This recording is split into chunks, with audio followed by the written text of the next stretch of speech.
Taste the Daily. அண்மை செய்தியை பார்த்து வருகிறோம். அண்ணா பல்கலைக்கழக மாணவிக்கு இழைக்கப்பட்ட அநீதியை கண்டித்தும் சென்னை உட்பட பல்வேறு மாவட்டங்களில் பெண்களுக்கு எதிராக நடைபெறும் பாலியல் சீண்டல்களை கண்டித்தும் அதிமுக மகளிர் அணி சார்பில் சென்னை சைதாப்பேட்டை பனகல் மாளிகை அருகே நாளை கண்டன ஆர்ப்பாட்டம் நடைபெறும் என கழக பொதுச் செயலாளர் எடப்பாடி கே பழனிசாமி அறிவித்திருக்கிறார். இதனை அண்மை செய்தியாக பார்த்து கொண்டிருக்கிறோம். இது பற்றிய கூடுதல் விவரங்களை தலைமை செய்தியாளர் ஜெயக்குமார் வழங்க கேட்கலாம். வணக்கம் ஜெயக்குமார், விவரங்கள். வணக்கம் உமேஷ். அண்ணா பல்கலைக்கழக மாணவிக்கு இழைக்கப்பட்ட அநீதியை கண்டித்தும் பெண்களுக்கு எதிராக சென்னை உள்ளிட்ட பல்வேறு மாவட்டங்களில் நடைபெற்று வரும் பாலியல் வன்கொடுமைகள், பாலியல் சீண்டல்கள் முதலானவற்றை கட்டுப்படுத்த தவறிய, சட்டம் ஒழுங்கை பாதுகாக்க தவறிய விடியா திமுகவின் ஸ்டாலின் மாடல் அரசை கண்டித்தும் மாணவிக்கு இழைக்கப்பட்ட அநீதியை மூடி மறைக்கும் விதமாக கழகத்தின் மீது பொய்யான அவதூறு செய்திகளை பரப்பி திசை திருப்பும் வகையில் அநாகரிகமான அருவருக்கத்தக்க அறிக்கை வெளியிட்ட விடியா திமுக அரசின் போக்குவரத்துறை அமைச்சர் சிவசங்கரனை கண்டித்தும் அனைத்திந்திய அண்ணா திராவிட முன்னேற்ற கழக மகளிர் அணியின் சார்பில் சென்னை சைதாப்பேட்டை பனகல் மாளிகையில் அருகே மாபெரும் கண்டன ஆர்ப்பாட்டம் 11/1/2025 சனிக்கிழமை காலை 10 மணிக்கு நடைபெறும் என்று அனைத்திந்திய அண்ணா திராவிட முன்னேற்ற கழகத்துடைய பொதுச் செயலாளரும் சட்டமன்ற எதிர்க்கட்சித் தலைவரும் முன்னாள் முதலமைச்சருமான புரட்சி தமிழர் எடப்பாடி கே பழனிசாமி அவர்கள் வெளியிட்டிருக்கக்கூடிய அந்த முக்கிய அறிக்கையில் தெரிவித்திருக்கிறார். குறிப்பாக அவர் வெளியிட்டிருக்கக்கூடிய அறிக்கையில், தமிழ்நாட்டில் திமுக அரசு பதவியேற்ற கடந்த 44 மாத காலத்தில் பெண்களுக்கு எதிராக நடைபெற்று வரக்கூடிய பல்வேறு வன்கொடுமை சம்பவங்கள், பாலியல் சீண்டல்கள், கொலை, கொள்ளை, வழிப்பறி, ஆள் கடத்தல் உள்ளிட்ட பல்வேறு சட்டவிரோத செயல்களும் சர்வசாதாரணமாக நடைபெற்று வருகின்றன. சட்டம் ஒழுங்கு முற்றிலுமாக சீர்கெட்டுள்ளது என்று குறிப்பிட்டிருக்கிறார். இதன் உச்சமாக தமிழ்நாட்டின் தலைநகரில் மிகுந்த பாதுகாப்புரியதாக கருதப்படும் உலக புகழ்பெற்ற அண்ணா பல்கலைக்கழக வளாகத்திலேயே பல்கலைக்கழக மாணவிக்கு பாலியல் வன்கொடுமை நடத்தப்பட்டுள்ளது. இந்த விவகாரத்தில் முறையாக பாதுகாப்பு வழங்குவதில் தொடங்கி கண்காணிப்பு கேமராக்கள் பராமரிப்பது வரை அரசு நிர்வாகம் முழுமையாக தோல்வி அடைந்திருக்கிறது என்று அனைத்திந்திய அண்ணா திராவிட முன்னேற்ற கழகத்துடைய பொதுச் செயலாளர் புரட்சி தமிழர் எடப்பாடி கே பழனிசாமி அவர்கள் குற்றம் சாட்டியிருக்கிறார். மேலும் பாதிக்கப்பட்ட மாணவி கொடுத்த புகாரில் குறிப்பிடப்பட்டுள்ள சார் என்கிற அந்த ஒரு நபர் யார் என்று எதிர்க்கட்சிகள் கேள்வி எழுப்புகின்ற போது அதற்கு முறையான பதிலளிக்காமல் முதலமைச்சரும் அமைச்சர்களும் பதற்றமடைந்து எதிர்க்கட்சிகளை வசைபாடுவதன் மூலம் இவர்கள் யாரோ ஒருவரை காப்பாற்ற முயற்சிக்கிறார்களோ என்கிற ஐயம் எழுந்துள்ளது என்று குறிப்பிட்டிருக்கிறார். நிலைமை இவ்வாறு இருக்கையில் நிர்வாக திறனற்ற விடியா திமுக அரசின் அமைச்சர் ஒருவர் அனைத்திந்திய அண்ணா திராவிட முன்னேற்ற கழகத்தின் மீது அவதூறு செய்திகளை பரப்பி அண்ணா பல்கலைக்கழக மாணவிக்கு இழைக்கப்பட்ட அநீதியை திசை திருப்ப பார்க்கிறார் என்று குற்றம் சாட்டியுள்ளார்.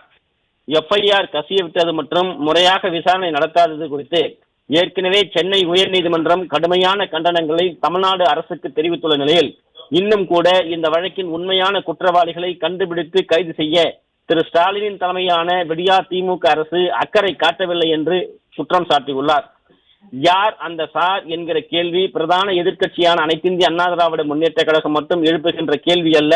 பாதிக்கப்பட்ட மாணவி கொடுத்த புகாரினுடைய அடிப்படையில் தமிழ்நாட்டு மக்களே எழுப்புகின்ற கேள்வி. இந்த கேள்விக்கு பதிலளிக்க தவிர்ப்பதன் மூலமாக முதலமைச்சர் சட்டம் ஒழுங்கை பாதுகாப்பது என்ற பொறுப்பில் இருந்து விலகி இருக்கிறார் என்று பதிவு செய்துள்ளார்.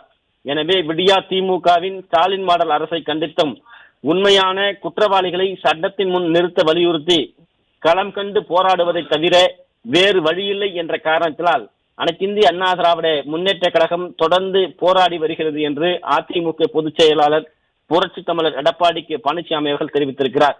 இந்த விவகாரத்தில் குற்றம் சாட்டப்பட்டு கைது செய்யப்பட்டிருக்கின்ற ஞானசேகரன் என்கிற நபர் ஆளுங்கட்சி பிரமுகர்களோடு துணை முதலமைச்சர், அமைச்சர்கள் உள்ளிட்ட திமுகவினருடன் நெருக்கமாக இருக்கின்ற புகைப்படங்கள் வெளியாகி இருக்கின்ற சூழலில் குற்றவாளிகள் ஆளும் கட்சியோடு நெருக்கமான தொடர்பு இருக்கிறது என்பது அம்பலப்பட்டு போயிருக்கின்ற நிலையில் இது குறித்து முதலமைச்சர் எந்தவித விளக்கமும் கொடுக்காமல் தவிர்ப்பது ஏன் என்று கேள்வி எழுப்பியிருக்கிறார் அனைத்திந்திய அண்ணா திராவிட முன்னேற்ற கழகத்துடைய பொதுச் செயலாளர் புரட்சி தமிழர் எடப்பாடி கே பழனிசாமி அவர்கள்.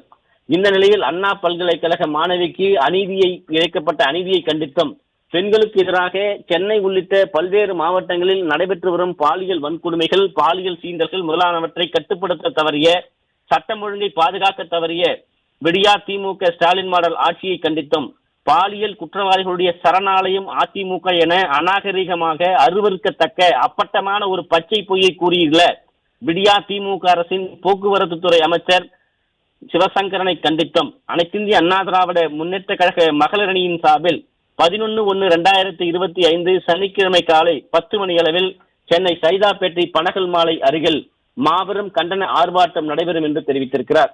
இந்த கண்டன ஆர்ப்பாட்டம் கழக மகளிர் அணி செயலாளரும் கழக செய்தி தொடர்பாளரும் முன்னாள் அமைச்சருமான திருமதி ப வளர்மதி அவர்கள் தலைமையிலும், கழக அமைப்பு செயலாளரும் கழக செய்தி தொடர்பாளரும் முன்னாள் அமைச்சருமான திருமதி எஸ் கோகுல இந்திரா அவர்கள் முன்னிலையிலும் நடைபெறும் என்று குறிப்பிட்டிருக்கிறார். இந்த கண்டன ஆர்ப்பாட்டத்தில் மகளிர் தலைமை கழக செயலாளர்கள், மகளிர் சட்டமன்ற உறுப்பினர்கள், மகளிர் முன்னாள் அமைச்சர்கள், மாநில அளவில் பல்வேறு பொறுப்புகளில் பணியாற்றி வரும் மகளிர் நிர்வாகிகள், கழக மகளிர் அணி மாநில துணை நிர்வாகிகள், மகளிர் செய்தி தொடர்பாளர்கள், மகளிர் முன்னாள் நாடாளுமன்ற சட்டமன்ற உறுப்பினர்கள் மற்றும் கழக மகளிர் அணியுடைய பல்வேறு நிலைகளில் பணியாற்றி வரக்கூடிய நிர்வாகிகள், கழக மகளிர் உள்ளிட்ட பெண்கள் அனைவரும் பெருந்திரளான அளவில் கலந்து கொள்ளுமாறு கேட்டுக்கொள்கிறேன் என்று அனைத்திந்திய அண்ணா திராவிட முன்னேற்ற கழகத்துடைய பொதுச் செயலாளரும் சட்டமன்ற எதிர்க்கட்சித் தலைவரும் முன்னாள் முதலமைச்சருமான புரட்சித் தமிழர் எடப்பாடி கே பழனிசாமி அவர்கள் எடுத்திருக்கக்கூடிய அந்த முக்கிய அறிவிப்பில் தெரிவிக்கப்பட்டிருப்பது குறிப்பிடத்தக்கது. உமேஷ், விவரங்களுக்கு நன்றி ஜெயக்குமார்.